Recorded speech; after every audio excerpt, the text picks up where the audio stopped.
ఏ ఆ వారేసి మావి గారికి కాఫీ ఇచ్చిరా. అలాగే.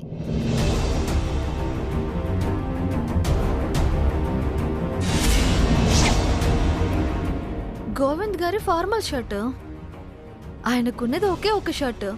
ఇప్పుడు ఈ షర్ట్ మాయం చేస్తే ఇంటర్వ్యూకి వెళ్ళడం కుదురుతుందా కుదరదా ఏమో.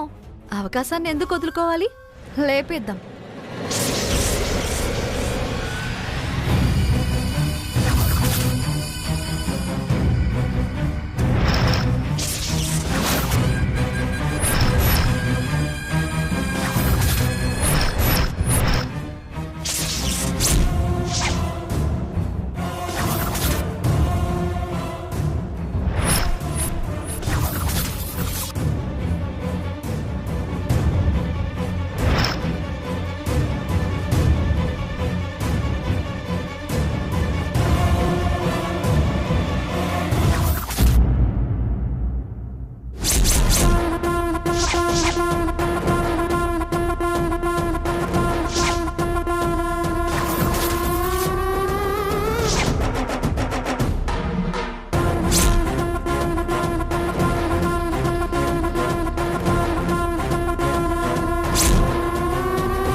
పద్మావతి, మరిది వదినల మధ్య చిచ్చు పెట్టబోతున్నాను.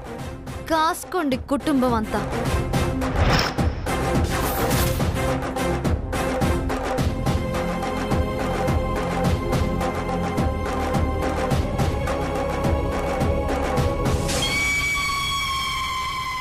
పాపం ఇంటర్వ్యూకి వెళ్ళడానికి రెడీ అవుతున్నట్టున్నాడు. నేనుండగా నువ్వు ఎలా వెళ్తావు గోవిందు? ఎలా వెళ్ళనిస్తాననుకుంటున్నావు? ఈ ఇంటర్వ్యూని అడ్డం పెట్టుకుని మీ వదిన మరుదుల మధ్య చిచ్చు పెట్టి గొడవ పెట్టకపోతే నా పేరు దామినియే కాదు.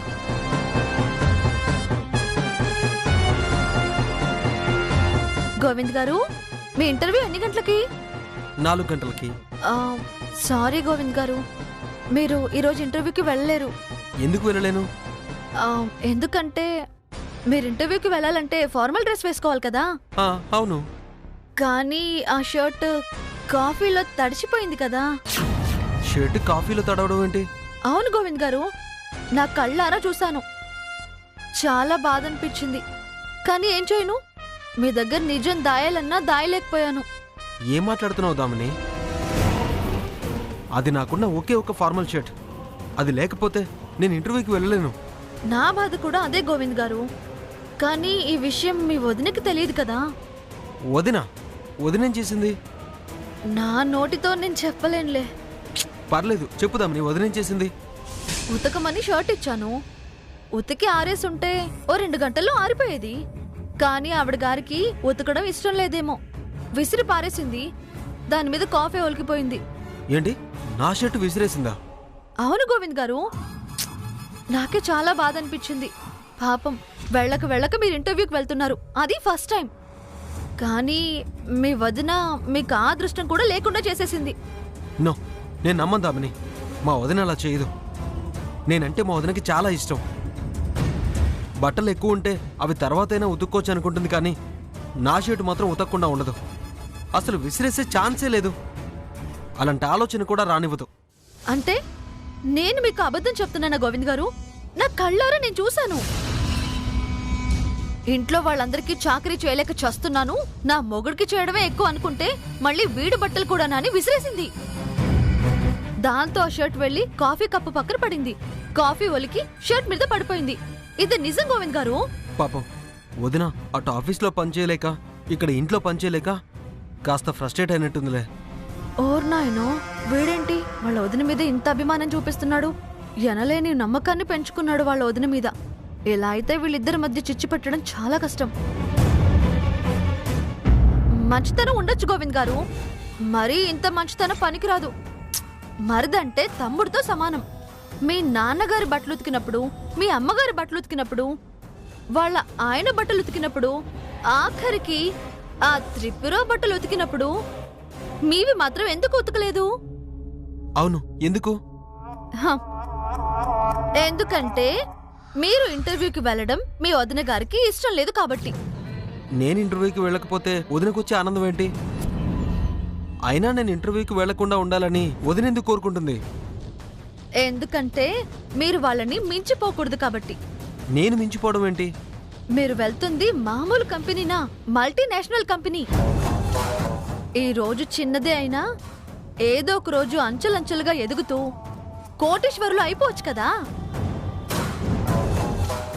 అప్పుడు వాళ్ళ రేంజ్ మీకంటే తక్కువైపోవచ్చు. అప్పుడు మీ అమ్మా నాన్నలకి మీరు గొప్పవాళ్ళుగా కనిపించొచ్చు. అవన్నీ చూడటం ఇష్టం లేకే మీ వదిన అలా చేసి ఉంటుంది. నిజమా దామిని? మీరు నమ్మినా నమ్మకపోయినా అది పచ్చి నిజం గోవింద్ గారు. మీరు ఇలాగే అశ్రద్ధ చేశారంటే మిమ్మల్ని ఏమీ చేతగాని దద్దమ్మలా పనికి మాలిన వాళ్ళ చిత్రీకరించి వాళ్ళు మార్కులు కొట్టేస్తారు. నో, అదే నిజమైతే ఇప్పుడే వెళ్ళి కడిగేస్తాను.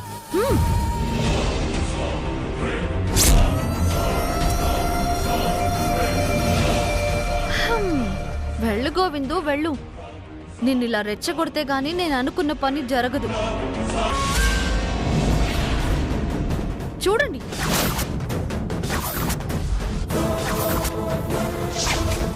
ఒకసారి అటు చూడండి.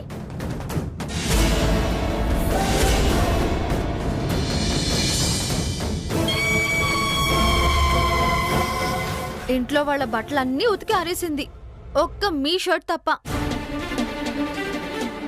ఇంటర్వ్యూకి వెళ్తారని తెలిసి ఇలా చేయడంలో తన ఉద్దేశం ఏంటి? చూసారా, అందరి బట్టలు ఉతికి ఆరేసింది, మీ షర్ట్ మాత్రం ఇక్కడే వదిలేసింది. దీని అర్థం ఏంటి గోవింద్ గారు? కనుక్కుంటాను. ఇప్పుడే వెళ్ళి వదిన అడుగుతాను.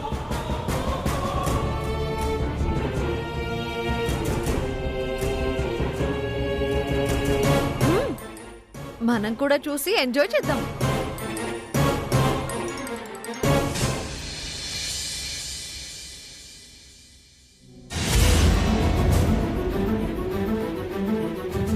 వదినా, ఏంటి గోవిందు, ఏమైంది?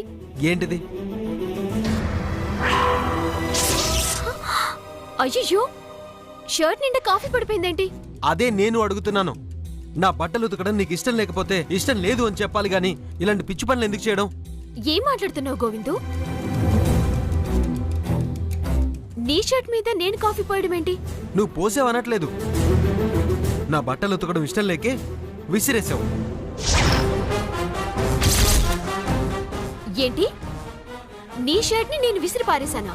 ఏ కాదా? విసరకుండానే షర్ట్ వెళ్ళి కాఫీ మీద పడిందా?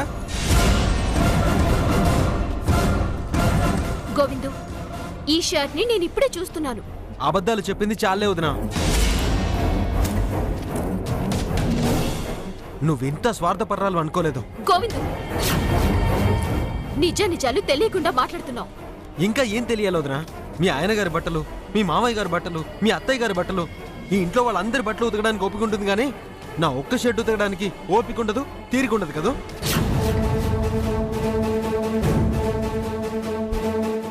నీకు అంత న్యాయం ఏం చేశాను వదినా?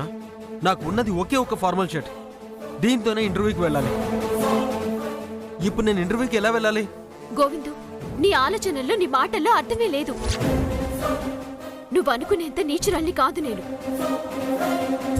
ఇన్ని సంవత్సరాలుగా నీ బట్టలు ఉతికిందాన్ని ఈ రోజు మాత్రం ఎందుకు ఉతికననుకున్నావు? నీ షర్ట్ మీద కాఫీ ఎలా పోస్తాననుకున్నావు? నీ బుర్రెవరో చెడగొడుతున్నారు. నీకు లేనిపోనివి నూరిపోస్తున్నారు. అందుకే వదిన అనే గౌరవం లేకుండా నోటికొచ్చినట్టు మాట్లాడుతున్నావు. కాదు, నువ్వే మరిది అనే అభిమానం లేకుండా ఇష్టం వచ్చినట్టు చేస్తున్నావు. ఈ ఇంటి పెత్తనం మా అమ్మ నీ చేతికిచ్చిందనేగా నీ ఇష్టం వచ్చినట్టు బిహేవ్ చేస్తున్నావు. గోవిందు, నువ్వు చాలా ఎక్కువ మాట్లాడుతున్నావు. ఏదో ఇల్లంతా నీదే అన్నట్టుగా, ఇంటి పెత్తనం నీదే అన్నట్టుగా బిల్డప్ ఇస్తున్నావు. నిన్ను అడిగే వాళ్ళు లేరన్నట్టు విచ్చలవిడిగా ప్రవర్తిస్తున్నావు. నువ్వేం చేస్తున్నా చూస్తూ కూర్చోవడానికి నేనేం ముద్దపప్పు మా అన్నయ్యని కాదు. గోవిందు,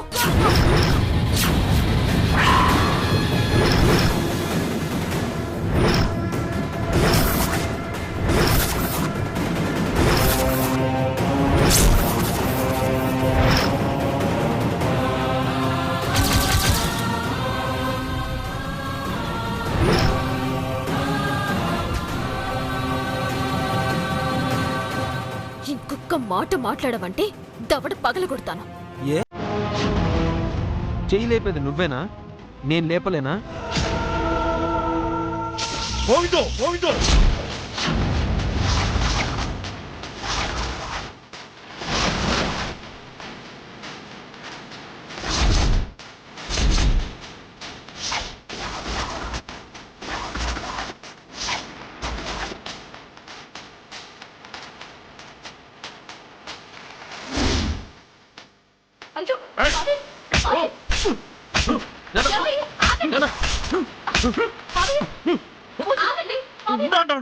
నాన్నగారు వదినంటే తల్లితో సమానరా. అలాంటి తల్లి మీద చెయ్యెత్తుతావా? ఇలాంటి వాడిని నిలువునా నరికినా పాపం లేదురా.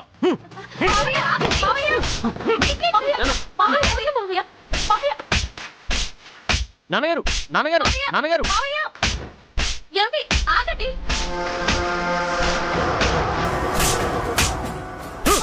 చంపేయండి, అందరూ కలిసి నన్ను చంపేయండి.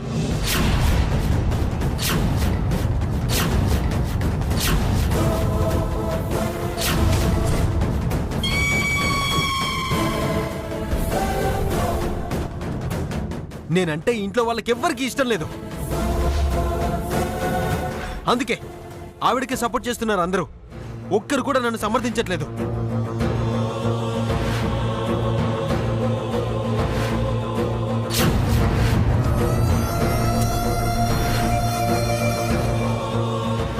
ఎలా సమర్థిస్తాడ్రా? నిన్నెలా సమర్థిస్తాడనుకున్నావురా? చూడు, ముందు వదిలికి సారీ చెప్పు. నేను ఎందుకు చెప్పాలి? నా షర్టు మీద కాఫీ పోసినందుకు ఆవిడే నాకు సారీ చెప్పాలి.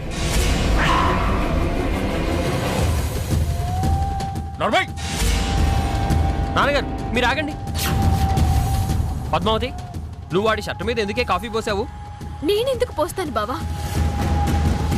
ఎవరో పోస్తే దానికి గోవిందు నన్ను అపార్థం చేసుకున్నట్టున్నాడు. అనుకోవడం కాదు, నిజం అదే. నేను ఇంటర్వ్యూకి వెళ్తే ఎక్కడ నాకు ఉద్యోగం వస్తుందో, ఎక్కడ నేను డబ్బులు సంపాదిస్తానో, ఎక్కడ వీళ్ళు ఆయన కన్నా గొప్పవాడిని అయిపోతానేమోనని చెప్పి భయం. ఇంకొక మాట మాట్లాడితే చంపేస్తాను నిన్ను. చంపేయండి చంపేయండి, మీకు చేతనైంది అదే కదా. ఆవిడ గారు ఎన్నన్నా ఆవిని ఏమనరు, నన్ను మాత్రం తిడతారు, కొడతారు, కావాలంటే చంపేస్తారు. కొడుకులాగా కనబడుతున్నానా లేక బానిసలాగా కనబడుతున్నానా?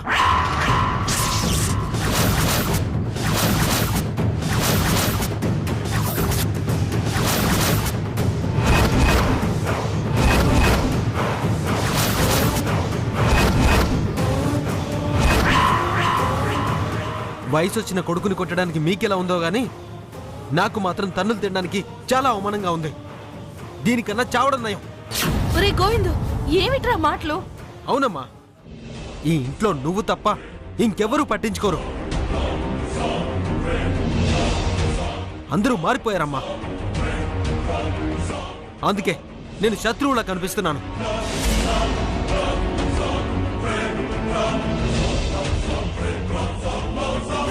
అందరూ నీకు శత్రువులు అవ్వటం కాదు గోవిందు,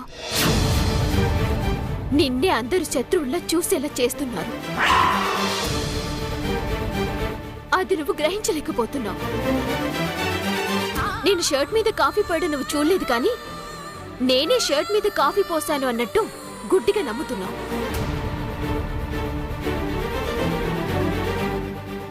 అందుకు కారణమేంటో తెలుసా? నువ్వు మమ్మల్ని శత్రువుల్లా చూడడు. ఒక్కసారి నీ మనసులో ఉన్న ద్వేషాన్ని పక్కన పెట్టి చూడు. నీ వదిన అలా చేస్తుందో లేదో నీకే అర్థమవుతుంది. మాటలు అనవసరం. ఇంత దాకా వచ్చిన తర్వాత ఊరుకునే ప్రసక్తే లేదు. నాన్నగారు, ఇప్పుడు చెప్తున్నాను, ఈ ఆస్తి మా తాతగారి కష్టార్జితం. ఈ ఇంట్లో మీకెంత హక్కుందో నాకు కూడా అంతే హక్కుంది. అయితే నా ఆస్తి వాటా నాకు ఇచ్చేయండి.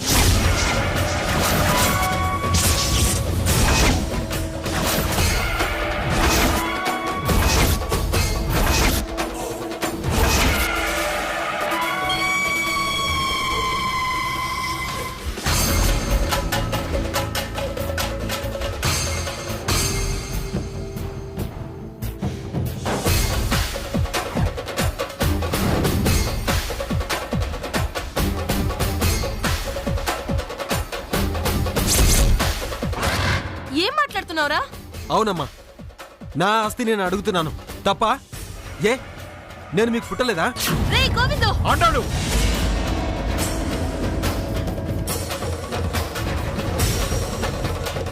వాడిప్పుడు నీ కొడుకు కాదే, మీసాలు గడ్డాలు వచ్చిన మగాడు. వాడికి అమ్మా నాన్న, అన్నా వదినాన్న ప్రేమ కాదు, ఆస్తి. ఆస్తి కావాలి వాడికి.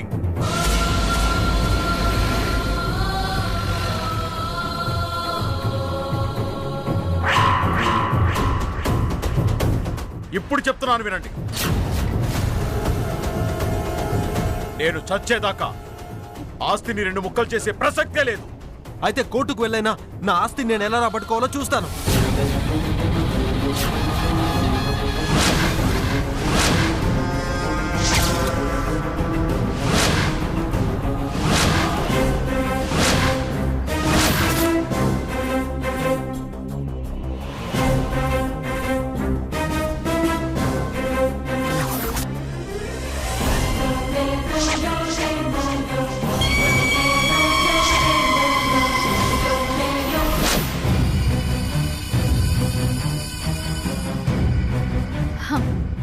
ఎస్, నువ్వు పెట్టిన చిచ్చు ఏ స్టైల్లో ఉందే దామిని, ఇదిలాగే రాజుకుని అగ్నిగుండంలా మారితే ఈ కుటుంబం మొత్తం సర్వనాశనం అయిపోతుంది. పోయాలి, ఆజ్యం పోయాలి గోవింద్ మనసులో.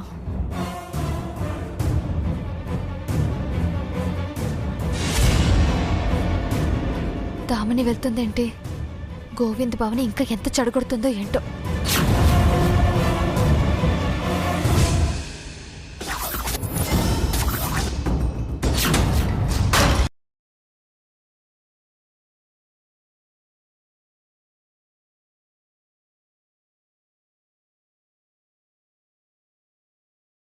వస్తువుల మీద చూపిస్తే మంచిది కాదు.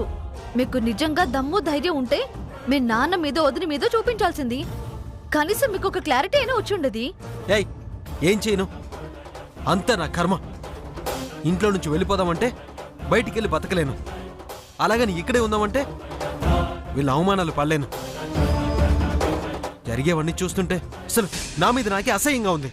తప్పు గోవింద్ గారు, మీరు చాలా తప్పుగా ఆలోచిస్తున్నారు. మీరు బయటకెళ్ళి ఎందుకు బతకలేను అనుకుంటున్నారు? మీ తెలివి మీద, మీ చదువు మీద మీకు నమ్మకం లేదా? వచ్చేయండి, ఇద్దరం కలిసి వెళ్ళిపోదాం. ఎక్కడికి? నా ఉద్దేశం ఈ ఇంట్లోంచి బయటికి వెళ్ళిపోదాం అని. మీకు కావలసిన జాబు నేను చూస్తాను, లేదంటే మీకు కావలసిన హోదా నేను ఇస్తాను. మా అమ్మ నాన్న కాళ్ళు పట్టుకోనైనా సరే మా కంపెనీలో మిమ్మల్ని ఎండీ చేస్తాను. ఇప్పుడే మీ నాన్నగారితో తెగదప్పులు చేసేసుకోండి, మిగతాదంతా నేను చూసుకుంటాను. సారీ దామిని, ఆ పని చేయలేను. ఏ ఎందుకు చేయలేరు? నేను మీకు సాయం చేయకూడదా? కన్ఫర్మ్గా చేయకూడదు. ఎందుకంటే ఈ గోవిందు తన కన్న తండ్రి మీద తప్ప ఇంకెవరి దయా దాక్షిణ్యాల మీద ఆధారపడి బతకడు. బతికే మనస్తత్వం కూడా నాది కాదు. ఏడొకడు సాయం చేయడు, సాయం చేస్తానంటే తీసుకోడు. ఇలాంటి లవ్ చేసినందుకు నా చెప్పుతో నేను కొట్టుకోవాలి. అలా కాదు గోవింద్ గారు, ఇలా అవమానాలు పడుతూ ఎంతకాలం ఇంట్లో ఉంటారు? పోనీ ఎక్కడైనా అప్పు తెచ్చివనా? దాంతో ఏవైనా వ్యాపారం చేసుకుంటారా? వద్దు, నాన్నగారికి తెలిస్తే చంపేస్తారు. నాన్నగారు నాన్నగారు నాన్నగారు నోరు తెరిస్తే నాన్నగారు. అంత ప్రేమ ఉన్నవాళ్ళు ఎందుకు నాన్నగారితో గొడవ పెట్టుకున్నారు? నేను గొడవ పెట్టుకుంది నాన్నగారితో కాదు, వదినతో. అది తెలుసు, కానీ ఇంట్లో వాళ్ళ గురించి మీకు తెలియట్లేదు. నువ్వున్నావు కదే, బావకి తెలియకపోతే చెప్పడానికి. అనుకున్నానే జరిగిన దాని వెనకాల ఏదో ఒక బలమైన కారణం ఉండుంటుందని. కానీ ఇప్పుడు అర్థమైంది, ఉన్నది బలమైన కారణం కాదు, ఒక బరితెగించిన అడ్డగాడిదా అని. ఏయ్, నన్ను అడ్డగాడిదంటావా? చిచి, నిన్ను గాడిదతో పోలిస్తే అది కూడా సిగ్గుపడుతుంది. నువ్వు అంతకంటే నీచమైన దాన్ని. ఇదిగో బావా, దీనికంటే ఎలాగో బుద్ధి లేదు. దీని మాటలు వినడానికి నీకు మాత్రమైనా బుద్ధుండొద్దు. ఏయ్, ఏంటి ఓవరాక్షన్ చేస్తున్నావు? వదిన చిన్న మాట అన్నందుకు నాన్నగారు ఎన్ని మాట్లాడినారో నువ్వు కూడా విన్నావు కదా. అవును, వదినంటే తల్లితో సమానం అంటారు. ఆవిడ నిన్ను ఎంత ప్రేమగా చూసిందో, ఎంతలా నీ బాగోగులు చూసుకుందో, ఎన్ని విషయాల్లో నిన్ను సమర్థించిందో మర్చిపోయావా బావా? మర్చిపోలేదు కాబట్టే ఆ మాత్రం మాట్లాడాను. లేకపోతే నా షర్టు మీద కాఫీ పోసినందుకు కథ వేరేలా ఉండేది. చాలే బావా, ఇంకా పద్దుని అనుమానిస్తున్నావా? తనకి ఈ కుటుంబం అంటే పిచ్చి ప్రేమ బావా. మీకోసం ప్రాణాలైనా వదులుతుంది కానీ ఇలాంటి తప్పుడు పనులు మాత్రం చెయ్యదు. అలా అని ఎవరైనా చెప్పినా దాన్ని నమ్మితే మనం మనుషులవే కాదు. చూసారా చూసారా గోవింద్ గారు, మిమ్మల్ని మనిషే కాదంటుంది. అక్కడ తిట్టింది సరిపోలేదనుకుంటా, మళ్ళీ ఇక్కడికొచ్చి తిడుతుంది. ఏయ్, నువ్వు ఇక్కడి నుంచి వెళ్ళిపో. పోతాను బావా, కానీ పోయే ముందు ఒక్క మాట చెప్పి వెళ్తాను, గుర్తుపెట్టుకో. నువ్విందాకన్నావే మీరంతా స్వార్థపరులని. ఆ స్వార్థపరులు వాళ్ళు కాదు బావా, నువ్వు స్వార్థపరుల్లా మారిపోతున్నావు. అందుకే ఎదుటి వాళ్ళ ప్రేమని, అభిమానాన్ని నువ్వు గుర్తించలేకపోతున్నావు. హలో, నీతులు చెప్పింది చాలు, ఇక బయలుదేరండి. పోతాను, కానీ పోయే ముందు ఒక్క మాట దామిని, నీ టైం స్టార్ట్ అయింది. ఇంకా నువ్వు ఈ ఇంట్లో ఎక్కువ కాలం ఉండే ఛాన్స్ లేదు. మా మధ్య చిచ్చులు పెడుతున్నావు. చూస్తానే ఎంతకాలం నువ్వు మా బావని రెచ్చగొట్టి పప్పం గడుపుకుంటావో నేను చూస్తానే. చూసారా గోవింద్ గారు, ఆ పొట్టి దాన్ని మాత్రం దగ్గరికి రానివ్వకండి. అది ఎప్పటికీ ఆ పద్మావతికి సపోర్టు. ఆ విషయం నాకెప్పుడో తెలుసు. గోవింద్ గారు, ఇందాక మీరు అన్నట్టు ఆస్తి పంచారా సరే, లేదంటే వేరే ఏదైనా ఆల్టర్నేట్ చూసుకున్నారా మరి? ఇంకా లేదు. ఏం ప్లాన్ చేయాలో నేను చెప్తాను. అది గనుక మీరు చేసినట్టయితే మీకు చచ్చినట్టు డబ్బులు వస్తాయి. ఏం ప్లాన్ వేసావు?